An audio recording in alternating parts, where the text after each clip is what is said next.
And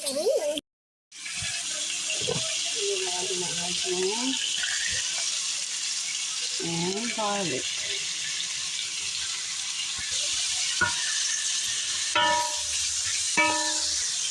Ang bango, lagyan natin toyo.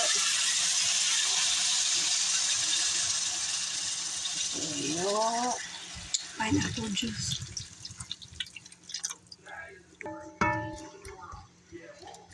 Pakuluan natin. Let's put our tomato. You can use tomato sauce. But I will use this with chunks. Okay. And isama nyo na itong vegetables para sabay-sabay na silang